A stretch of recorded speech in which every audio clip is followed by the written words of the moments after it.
So as I said, I had to do a lot of research in preparation for our 90th anniversary, and I used a lot of that for here.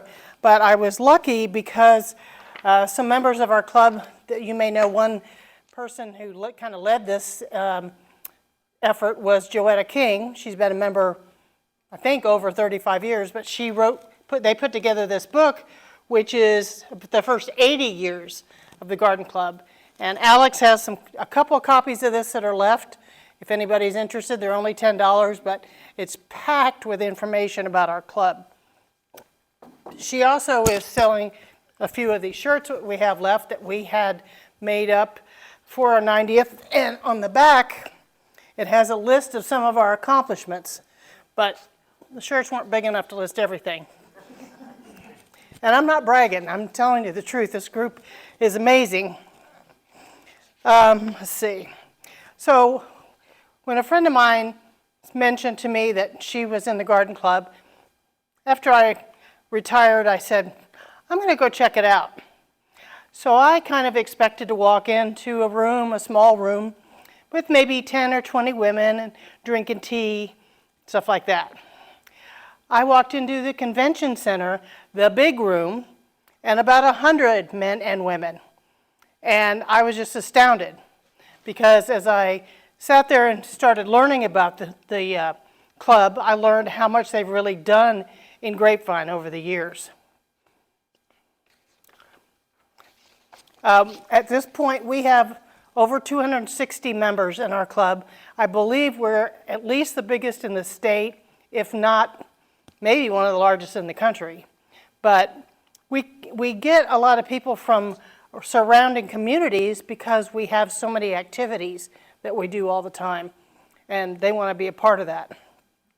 So the very first meeting that I went to, we have a program at every meeting, and the program for the first meeting I went to was Sex in the Garden. And I was sold. But it's not what you're thinking, it's pollinators. But the speaker was very, very good. She was entertaining. She provided a lot of good information. And I just thought, seems like such a great group, so I joined. So as Duff said, our club was organized on January 29th, 1932, and it was by 25 men and women, many of whom were descendants of pioneer families. Their professions varied from bankers, teachers, pharmacists, farmers, and homemakers. Many of these were leaders in the community whose names you see on street signs today. And the number of members we have had has fluctuated a lot through the years, but the last few years has been pretty strong, over 200. So try to imagine Grapevine back in 1932. The population was approximately 1,000, and today it's over 54,000. The fire department had one motorized truck and a few volunteers, no paid employees. The police had the calaboose, which still sits on Main Street, and they had purchased one pair of handcuffs. Northwest Highway and 114 both opened that year, but they didn't look anything like they do today. There was no Lake Grapevine, no Palace Theater, DFW Airport, Grapevine Mills Mall, or any of the shopping that we have today. Will Hoyt's existed, but it was, a one-stop automotive shop. Of course, there was no Gaylord Texan or Great Wolf or any of the hotels we have today. And the only train was the Cotton Belt Railroad that transported freight and passengers. I'm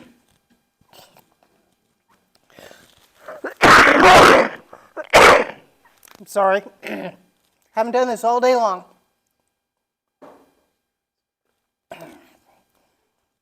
So there were only 230 homes in Grapevine and not nearly as many businesses as we have today, but lots of farmland.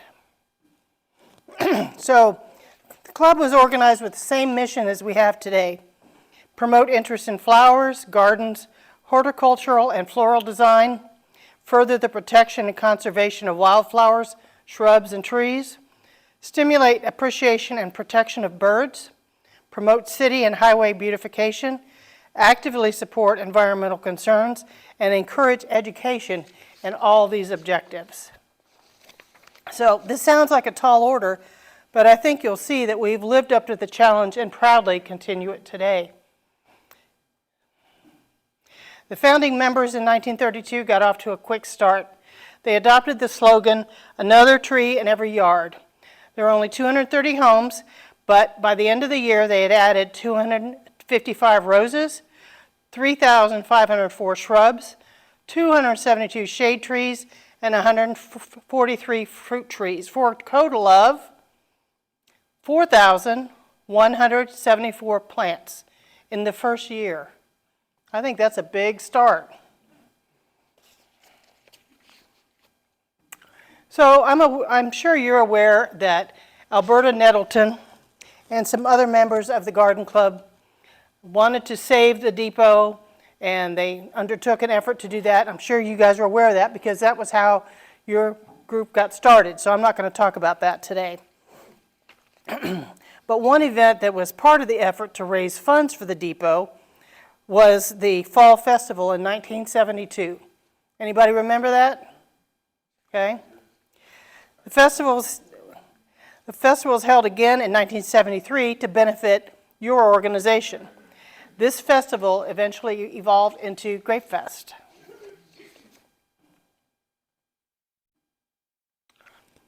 Back in 1932, the club had only $2 and needed to pay $5 in their federation dues.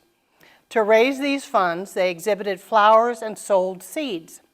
Each club member was asked to plant at least one flat of plants to have enough seeds to sell at the sale.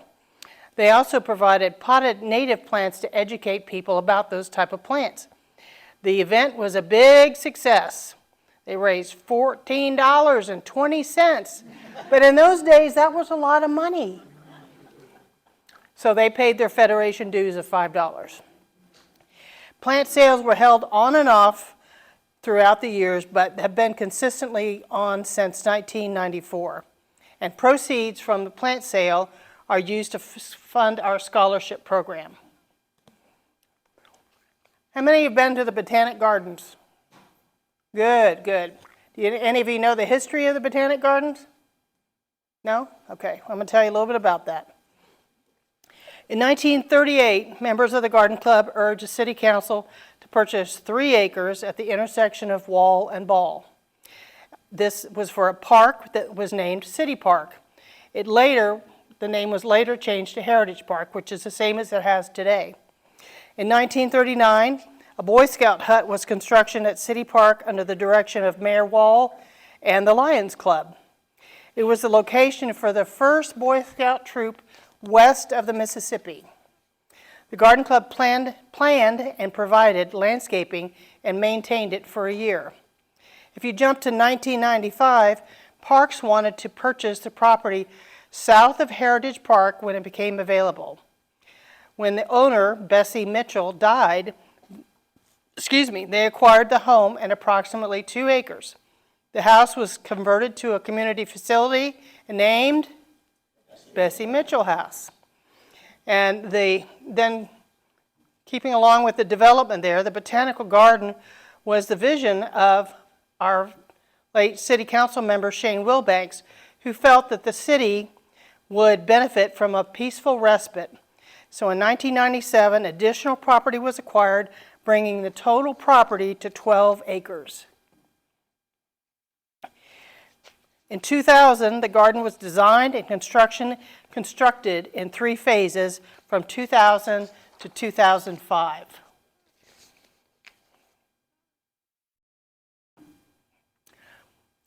Then in 2006 and 2007, Garden Club members partnered with Parks to raise $50,000. Okay, so they partnered with Parks to raise $50,000 to build and dedicate the Ed and Edith Pewitt Education Pavilion. The Pewitts were longtime members of the Garden Club who shared their knowledge of horticulture, native plants, and history. And the pavilion is used as an outdoor teaching center to continue their legacy. This picture up here was about, when it was first opened. Right now it's more surrounded by plants, but it's still a very nice pavilion. I think some of you told me that you had contributed to that. Is that right? Joan? Janice? Good. There's a plaque there commemorating the larger donations, which include the Pewits. They were big donors to that project. So now, in 2011 through 13, the Garden Club and Parks again sought grants, matching funds, and donations totaling $150,000 to build a greenhouse at the Botanic Gardens. The 52 by 72 foot greenhouse provides opportunities to expand educational classes in this all season long environment. Going back to 1985, the police and library shared the building at 307 West Dallas. Janice, were you working there then? I didn't know when you started. Okay. Okay. And I know Courts moved in at some point. So members of the Garden Club designed and landscaped carefully selected the plants. Parks provided the funds for 250 shrubs. Members worked for 3 days to plant them all, and in 1986, the Garden Club added more plants. They mulched, pruned, and weeded before turning the maintenance over to Parks. There's kind of a theme here in a lot of our stuff. We started out, we plant it, get it started, and we give Parks the work to do to keep it up. So that happens a lot in our history, apparently.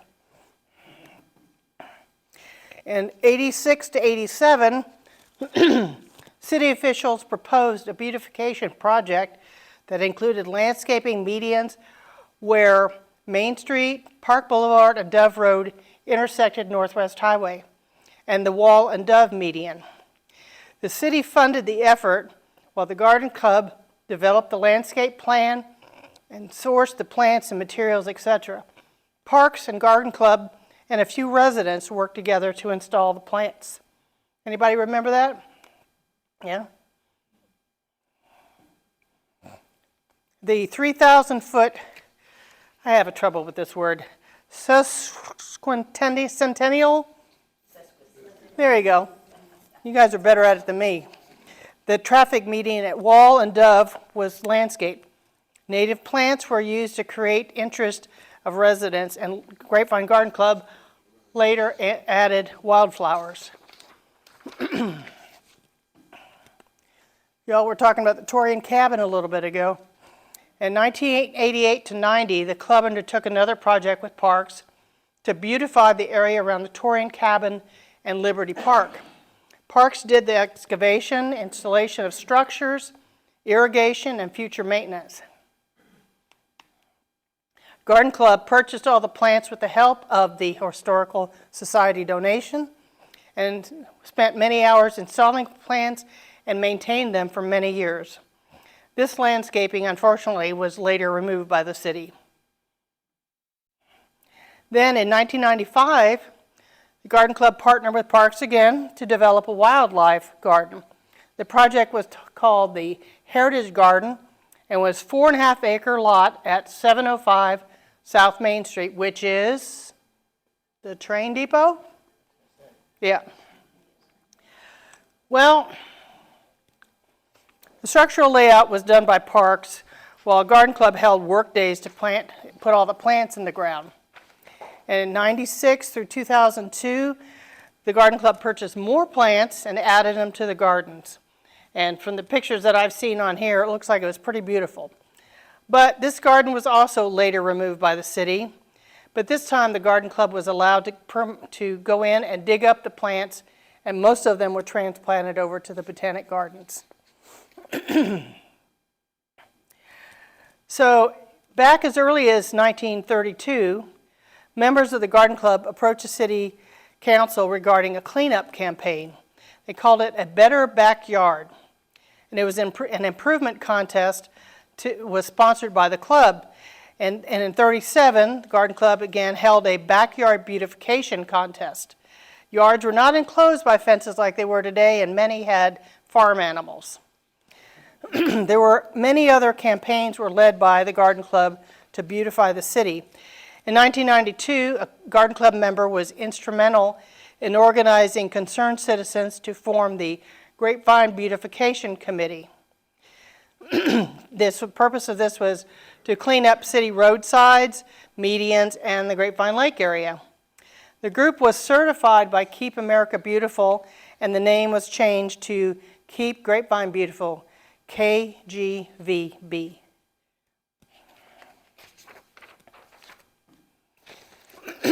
Arbor Days. So in the early days, the Garden Club took primary responsibility for Arbor Days ceremonies. Park assumed these responsibilities, but Garden Club continues to support the Arbor Day celebrations, which occur every year, not always at the same time of year. And in 1985, the club helped with the adoption of the city's first tree ordinance. And in 86, Sharon Spencer Rogers, who was a member of the Garden Club and still is, she was a member of the Garden Club Civic Committee and a city councilwoman. She suggested that we pursue the designation of Tree City USA. In 87, the requirements were met, and we've been a tree city ever since. So now, I mean, that's just really a tip of the iceberg of the projects that the Garden Club has done. But I'm going to talk to you now about the projects that we continue today. And on each of these slides, you should notice on there, there's a comment usually up on the right top corner that tells you how many years we've been involved in the project. So we have a history of having teas, parties, and luncheons as part of fundraising and educational events. In the early days, they were held at the homes of members, but we've grown too large to do that today. Today, we hold a new member welcome event, a spring luncheon where scholarships are awarded and new officers are installed, and a holiday lunch where we collect money for Grace.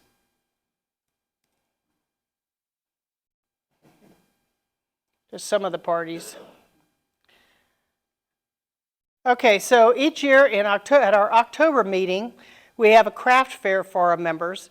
We have some very talented members who sell jewelry, home decor, jellies and jams, and much more. I mentioned our programs at each meeting. Ever since the Garden Club started, we have a program that's included with the meeting. The purpose of the program is to educate our members on all aspects of plants, birds, insects, animals, the environment, gardening, floral design, and more. We also hold workshops to let our members do some hands-on learning. Janice, you'll be familiar with this. We have what we call a library legacy program. Upon the death of any member, we contact the librarian and we purchase a book for the library in memory of our member. So over time, there's been quite a few books purchased. Garden tours. We love to see what other gardeners are growing. This includes our members' gardens as well as professional gardens and garden centers. So these fall into 3 categories. Gardeners on the Go is tours of professional gardens or garden centers. And they could be either in the Metroplex or they could be out of state or out of town. We go all kinds of places. Gardens on View is tour of our member gardens after a Garden Club meeting. And Open Garden is visits to the gardens in the local area that are scheduled at the convenience of a homeowner. They might say, well, you can come on this day between 10 and 4, and then people just go whatever times works for them. Okay, back to the plant sale. We hold the plant sales yearly, and we share great plants with our neighbors and raise funds for our scholarship program. By the way, and I don't know if you guys know this, but a lot of the plants that are sold at the plant sale come out of our gardens. We dig them up at least a month before the sale, and we usually put not just one little piddly plant in a pot, we put several. We want you to get your money's worth. There are some that we purchase that we don't get around here, but we get a lot of plants donated. It's not unusual for us to go to some of the gardens and dig over 100 plants. My yard would be bare if they did that at my house. So, but some of these people, you can't even tell that you even dug anything. Okay, so in 2022, this I found almost unbelievable. We had a net profit of $15,698.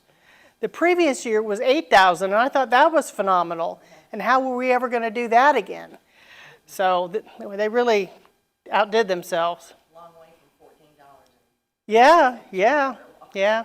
Well, as some of you all were saying to me earlier, they've seen the plant sale move to various locations in the city, and now it's held at the lot where they have the pumpkins in October, next to the Botanic Garden and the church and that big area there. That's where we have it now.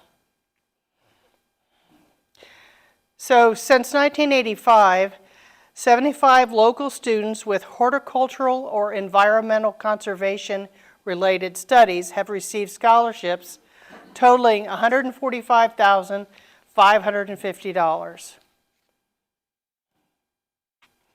We have a civic seed program, and this is grant money that we give to applicants who identify a project in Grapevine or on a GC ISD property that follows our mission.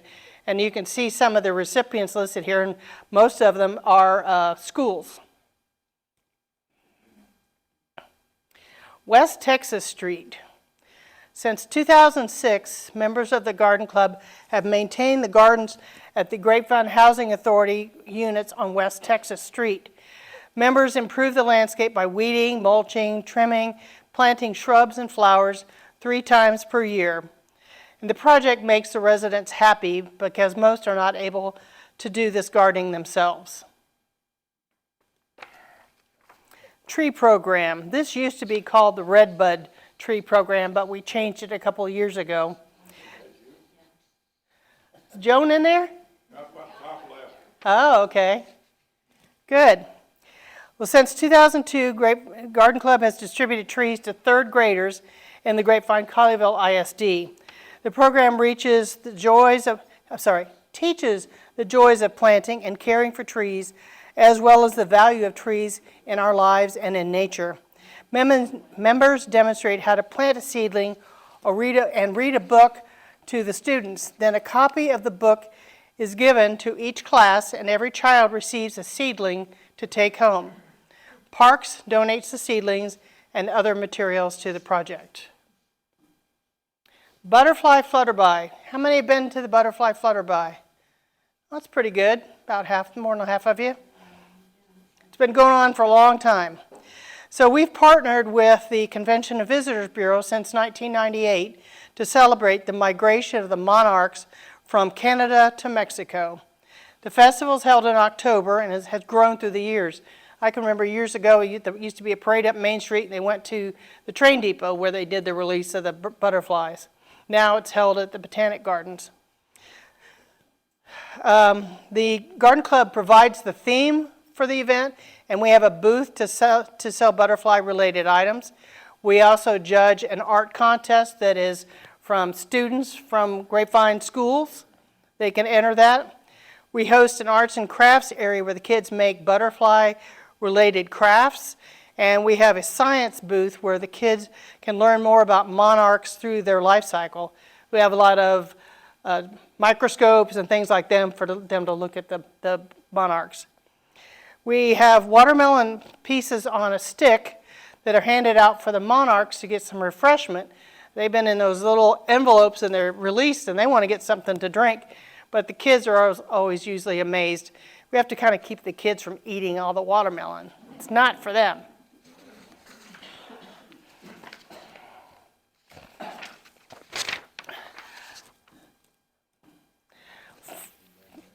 Flowercade is a kind of a contest where plant specimens, designs, photographs, and crafts are submitted for judging against other garden clubs. We have a docent program at the Botanic Gardens where knowledgeable garden club members help the visitors to the Botanic Gardens learn more about the plants. The Wall for Our Tidy Up is a program that's part of the Keep Grapevine Beautiful Adopt an Area program. So members go there several times a year to clean up trash. And 6 Stone CPR, anybody familiar with that? You are? Okay, it's not CPR like saving somebody's life, you know. It's community-powered revitalization. There's a 6 Stones organization that receives applications each year for residents that need some help for maintenance on the outside of their house. They may be elderly, a veteran, or disabled, and they must meet other criteria. The Garden Club just started with this in the end of last year in October. They do programs twice a year, but we can't participate in April because we're a little busy with the plant sale. But our work is to go there prior to the workday for the other group and clean up the yard, because a lot of times the other volunteers are going there to do paint and other repairs to the house, and if it's overgrown, they would have to spend time clearing that away. So we go the day before or sometime before and clear that away so it's easier for them to do their work. So back in 1932, Nellie Trigg said, "The community that beautifies its approaches and public grounds and vacant lots and encourages home gardening is the community that will always attract immigration and flourish commercially." So since the population of Grapevine in 1932 was about 1,000, and today it's over 54,000, our efforts to plant trees, shrubs, and flowers has worked to bring more residents and businesses to our city. These are some of the organizations that we have partnered with. You probably noticed that when I was talking about these, we partner with parks quite a bit. By the way, did you know that they just celebrated their 50th anniversary last year? They're youngsters. Parks and Recreation Department. Oh. And January of last year, Mayor Tate proclaimed 2022 the year of the Grapevine Garden Club. If any of you are interested, we'd love to have you come to a meeting. We meet the 4th Tuesday of every month of September through May. We take the summer off, and we also don't meet in December because that's when we have our holiday party.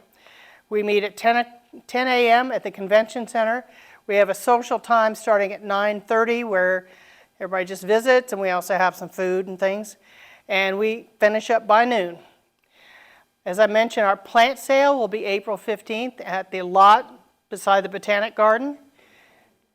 So we hope you'll come see us, and you can also look us up on the internet at grapevinegardenclub.org. And as I mentioned, you know, so many more events were held, but I couldn't possibly talk about all of them. So any of you are members want to bring up or mention that you participated in? Members of the Garden Club. I was instrumental in starting the Red Bud. Oh, great. And we did that for quite a few years. Mm-hmm. I chaired that, and that was so successful. Yeah, we still do it today. We just don't do red buds.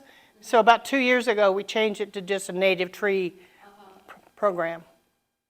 My next door neighbor has one of those that they brought from another house and then planted in their yard. So, did you have something, Duff? No. Okay. Anybody else? Janice or anybody have any memories from the club? Well, when we moved into the new building at 306 West Dallas Road, I think they moved in like June, and I came in August. And one of the members, and I think it was, I can't think of her name right now.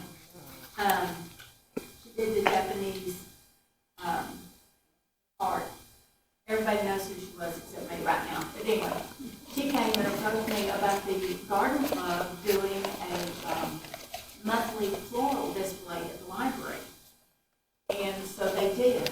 The members were rotating, and it wasn't, they weren't live usually, so they did bring plants and for a month. We were lucky if we didn't kill them. But they did a lot of, because that was part of their thing, was floral design. And so they would bring in silk flowers or different arrangements. And it was so nice to have it rotating every month depending on the season. And we enjoyed that for several years, and that was really neat. Good, good. Wish I could remember her name. Well, the club has done a lot, as I said, and we've gotten a lot of awards and recognition, but that's not what we're all about. We're just, we like to dig in the dirt, as Susie Guckel says, and we like to give back to our community and hope that we beautify it, by some of our efforts. So, anybody have any questions that I may or may not be able to answer? The next meeting is tomorrow. Tomorrow morning, and we are going to have a speaker who's going to talk about wintering birds, where they go in the winter, and what you can feed them to, things to help them survive. And in February, we're going to have a speaker that's going to talk about what happens in your garden at night. And she had me fascinated talking on the phone about there's moths, different insects, there's flowers that only bloom at night, and critters that come out at night. So I'm really looking forward to that one too.